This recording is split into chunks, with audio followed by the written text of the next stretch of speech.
اعوذ باللہ من الشیطان الرجیم بسم اللہ الرحمن الرحیم السلام علیکم ورحمۃ اللہ وبرکاتہ۔ میرے عزیز بھائیو بہنوں اور بچوں، آج کی اس ویڈیو میں آپ کو سورہ اخلاص کا ایک مجرب عمل اور اس کی فضیلت بیان کرتا ہوں قرآن و حدیث کی روشنی میں۔ میرے عزیز بھائیو یاد رکھیے گا، سورہ اخلاص چھوٹی سی سورت ہے، لیکن اس کی طاقت، اس کی برکت بہت زیادہ ہے، کیونکہ اس میں اسم اعظم بھی موجود ہے۔ اس میں اللہ پاک کی وحدانیت کا اقرار ہے۔ میرے عزیز بھائیو، اللہ وہ بادشاہ ہے، وہ شہنشاہ ہے جس کے قبضہ قدرت میں سب کچھ ہے۔ اللہ کے سوا کوئی بھی نہیں، کچھ بھی نہیں ہے۔ میرے عزیز بھائیو، تو اس والی ویڈیو میں میں آپ کو سورہ اخلاص کے مجرب وظائف اور طاقتور ترین وظیفے بیان کروں گا۔ میرے عزیز بھائیو، جس بندے کا کوئی بھی ایسا کام ہو، رزق کا ہو، شادی کا ہو، یا کوئی بھی ایسا مسئلہ جو اس کی سمجھ میں یہ ہو کہ یہ ناممکن ہے، تو یہ آج والا وظیفہ کرے۔ اگر رزق نہیں ہوگا تو انشاءاللہ تعالی رزق بارش کی طرح برسے گا۔ اگر کسی بھائی کی، بہن کی شادی نہیں ہو رہی تو وہ یہ والا وظیفہ کرے تو انشاءاللہ تعالی رشتوں کی لائن لگ جائے گی، اور جس جگہ پہ کوئی چاہتا ہوگا وہیں پہ اللہ کی رحمت سے رشتہ بھی ہو جائے گا۔ کوئی کسی مقدمے میں پریشانی ہے، کوئی مصیبت ہے، یا کوئی اٹکا ہوا کام ہے جو نہیں ہو رہا، تو یاد رکھیے گا یہ والا وظیفہ کریں اور پورے خلوص کے ساتھ اللہ تعالیٰ سے دعا کریں، تو انشاءاللہ تعالیٰ آپ کا جو بھی اٹکا ہوا کام ہوگا وہ ضرور ہوگا۔ آپ کسی چیز سے نجات چاہتے ہیں یا کسی کو پانا چاہتے ہیں تو یہ آج والا وظیفہ بہت زبردست ہے۔ میرے عزیز بھائیو، تھوڑی سی میں آپ کو سورہ اخلاص کی فضیلت اور اس کے بعد اس کا وظیفہ بیان کرتا ہوں، اور یاد رکھیے گا وظیفہ وہ کام ہوتا ہے جو اللہ پاک کی رحمت سے، جو کام آپ کے مقدر میں، آپ کے نصیب میں نہ ہو، وہ آپ اپنے دعا سے اپنا مقدر بنا لیں، اپنا نصیب بنا لیں۔ میرے آقا دو جہاں صلی اللہ علیہ وآلہ وسلم کا فرمان ہے، جس کا مفہوم کچھ یوں ہے: تقدیر کو کوئی چیز نہیں بدل سکتی سوائے دعا کے۔ تو آپ نے دعا کرنی ہے وظیفہ کر کے، تو انشاءاللہ تعالی جو کچھ بھی آپ چاہتے ہوں گے اللہ پاک اپنی رحمت سے آپ کے مقدر میں لکھ دے گا۔ میرے عزیز بھائیو، جس نے ہمارا مقدر لکھا ہے وہ اس چیز پر قادر ہے کہ اس کو مٹا دے اور اس پر نیا کچھ بھی لکھ دے۔ جو چیز ہمارے مقدر میں نہ ہو اس کو ختم کر دے، اور جو ہم چاہتے ہیں وہ وہاں پر لکھ دے۔ یہ اسی کے ہاتھ میں ہے۔ ہم نے دعا اللہ پاک سے ہی کرنی ہے، اور وہی اس چیز پر قادر ہے۔ میرے عزیز بھائیو، میرے آقا کریم صلی اللہ علیہ وآلہ وسلم نے فرمایا، جس نے قل هو اللہ احد کو صرف 10 بار پڑھا، اللہ تعالیٰ اس کے لیے جنت میں ایک محل بنائے گا۔ سبحان اللہ۔ میرے عزیز بھائیو، سورہ اخلاص وہ مبارک سورت ہے جو الحمدللہ ہر میرے بھائی بہن کو یاد ہوتی ہے، اور اس سورہ مبارکہ کا فضائل بھی بے شمار ہے، اور اس کا حصول اللہ پاک کی رحمت سے ہر ایک کے لیے آسان ہے۔ بس ضرورت توجہ اور اہتمام کرنے کی ہے۔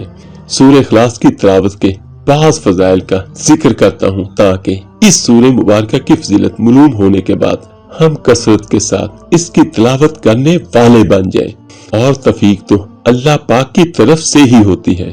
میرے عزیز بھائیو، صرف ایک مرتبہ سورہ اخلاص پڑھنے کی فضیلت میرے آقا دو جہاں صلی اللہ علیہ وآلہ وسلم نے فرما دیا، جس شخص نے قل هو اللہ احد پڑھا اس نے گویا تہائی قرآن پڑھا۔ اور ایک جگہ پر حدیث ہے جس کا مفہوم کم و بیش یہ بنتا ہے کہ 3 بار سورہ اخلاص جو پڑھے گا ایک قرآن پاک کا ثواب اسے حاصل ہوگا۔ ہر فرض نماز کے بعد سورہ اخلاص کو صرف 10 مرتبہ پڑھنے کی فضیلت۔ میرے عزیز بھائیو، اللہ کے رسول صلی اللہ علیہ وآلہ وسلم نے فرمایا، 3 عمل ایسے ہیں کہ جن کو اگر کوئی ایمان کی حالت میں کرتا ہے تو وہ جنت کے جس دروازے سے چاہے گا جنت میں داخل ہو جائے گا، اور جس حور سے چاہے گا نکاح کر لے گا۔ نمبر 1، جو اپنے قاتل کو معاف کر دے۔ نمبر 2، جو خفیہ طور پر کسی کا قرض ادا کر دے۔ اور نمبر 3، جو ہر فرض نماز کے بعد صرف 10 مرتبہ سورہ اخلاص پڑھے گا۔ میرے عزیز بھائیو، ایک بات میں واضح کر دینا چاہتا ہوں کہ جو کچھ بھی میں کبھی بھی بیان کروں اللہ پاک کو حاضر ناظر جان کر کہتا ہوں کہ میں اس حدیث کا یا اس قرآنی آیت کا مفہوم بیان کرتا ہوں، اگر اس میں کوئی غلطی ہو تو میں آپ سب کو حاضر ناظر جان کر اللہ پاک سے معافی مانگتا ہوں۔ میرے عزیز بھائیو، حضرت ابو بکر صدیق رضی اللہ تعالی عنہ نے رسول اللہ صلی اللہ علیہ وآلہ وسلم کی خدمت میں عرض کیا، یا رسول اللہ صلی اللہ علیہ وآلہ وسلم، اگر ان میں سے کوئی ایک کام کرے، فرمایا اسے بھی یہی درجہ حاصل ہوگا۔ نبی اکرم صلی اللہ علیہ وآلہ وسلم نے فرمایا، جس نے قل هو اللہ احد کو 10 مرتبہ پڑھا، اللہ اس کے لیے جنت میں ایک محل بنائے گا۔ حضرت عمر رضی اللہ تعالی عنہ نے یہ فضیلت سن کر عرض کی، یا رسول اللہ صلی اللہ علیہ وآلہ وسلم، تب تو ہم بھی اسے کثرت سے پڑھیں گے۔ تو آپ صلی اللہ علیہ وآلہ وسلم نے فرمایا، اللہ کے پاس کسی چیز کی کمی نہیں اور وہ بہت پاکیزہ ہے، یعنی تم جتنا پڑھو گے اللہ تعالیٰ اتنے ہی محل تمہیں عطا فرمائے گا۔ یعنی اگر کوئی 10 بار پڑھے ایک محل، اگر کوئی 100 بار پڑھے گا تو 10 محل، اور اگر کوئی 1000 بار پڑھے گا تو اسے جنت کے 100 محل ملیں گے۔ میرے عزیز بھائیوں، حضرت انس رضی اللہ تعالیٰ عنہ سے مرفوع روایت ہے، جو 50 بار سورہ اخلاص پڑھے گا اللہ تعالیٰ اس کے 50 سال کے گناہ معاف کر دے گا۔ اور حضرت انس بن مالک رضی اللہ تعالیٰ عنہ سے روایت ہے جس کا مفہوم کچھ یوں ہے، آپ صلی اللہ علیہ وآلہ وسلم نے فرمایا، جو شخص 100 مرتبہ قل هو اللہ احد پڑھے گا، اللہ تعالیٰ اس کے 50 سال کے گناہ معاف کر دے گا، بشرطے کہ وہ 4 خصلتوں سے بچے، حرمت والے خون بہانے سے، اور حرام مال کھانے سے، اور زنا کاری سے، اور نجائز مشروب بات سے۔ اور طبرانی کی روایت میں ہے کہ نبی کریم صلی اللہ علیہ وآلہ وسلم نے فرمایا، جو نماز میں یا خارج نماز میں 100 بار قل هو اللہ احد پڑھے گا، اللہ تعالیٰ اس کے لیے جہنم سے آزادی لکھ دے گا۔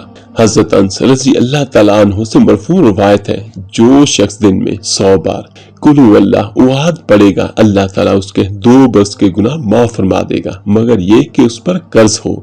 حضرت انس رضی اللہ تعالیٰ عنہ سے مرفوع روایت ہے، جو دن میں 200 مرتبہ سورہ اخلاص پڑھے گا، اللہ تعالیٰ اس کے لیے 1500 نیکیاں لکھے گا، مگر یہ کہ اس پر قرض ہو، یعنی قرض معاف نہ ہوگا۔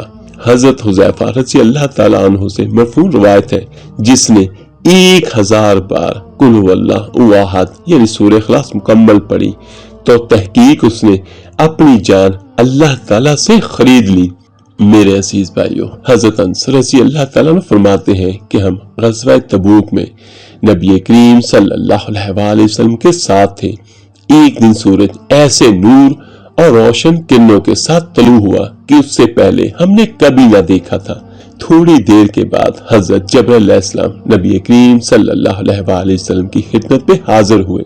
آپ صلی اللہ علیہ وآلہ وسلم نے فرمایا، جبرائیل، جیسے آج سورج طلوع ہوا اس سے پہلے کبھی ایسا نہیں دیکھا۔ تو انہوں نے عرض کیا، آپ صلی اللہ علیہ وآلہ وسلم کے صحابی معاویہ بن معاویہ لیثی مدینہ منورہ میں انتقال فرما گئے ہیں، تو اللہ پاک نے ان کی نماز جنازہ میں 70,000 فرشتے بھیجے ہیں۔ تو آپ صلی اللہ علیہ وآلہ وسلم نے دریافت فرمایا، انہیں یہ مقام کیسے حاصل ہوا؟ تو حضرت سیدنا جبریل علیہ السلام فرماتے ہیں، یہ دن رات چلتے پھرتے اٹھتے بیٹھتے ہر حالت میں قل هو اللہ احد کی تلاوت کیا کرتے تھے، اور یہ اسی کا اجر ہے کہ دیکھیے کہ اس صحابی رضی اللہ تعالیٰ عنہ کے جنازے میں 70,000 فرشتوں کی آمد۔ میرے عزیز بھائیو، حضرت عائشہ صدیقہ رضی اللہ تعالیٰ عنہ فرماتی ہیں کہ رسول اللہ صلی اللہ علیہ وآلہ وسلم نے ایک شخص کو کسی سریہ میں بھیجا تو اپنے ساتھیوں کی امامت کراتے ہوئے اپنی قرات کو قل هو اللہ احد پر ختم کیا کرتا تھا۔ جب وہ لشکر میں واپس آیا اور لوگوں نے رسول اللہ صلی اللہ علیہ وآلہ وسلم کی خدمت میں اس بات کا تذکرہ کیا تو آپ صلی اللہ علیہ وآلہ وسلم نے فرمایا کہ اس سے پوچھو وہ ایسا کیوں کرتا تھا، یعنی جب بھی نماز کی امامت کرتا تو سورہ اخلاص کو لازمی پڑھا کرتا۔ جب لوگوں نے اس سے پوچھا تو اس نے جواب دیا، اس لیے کہ اس میں رحمان عز و جل کی تعریف ہے اور میں اسے پڑھنا پسند کرتا ہوں۔ تو آپ صلی اللہ علیہ وآلہ وسلم نے فرمایا، اسے خبر دے دو کہ اللہ تعالیٰ بھی اس سے محبت فرماتا ہے،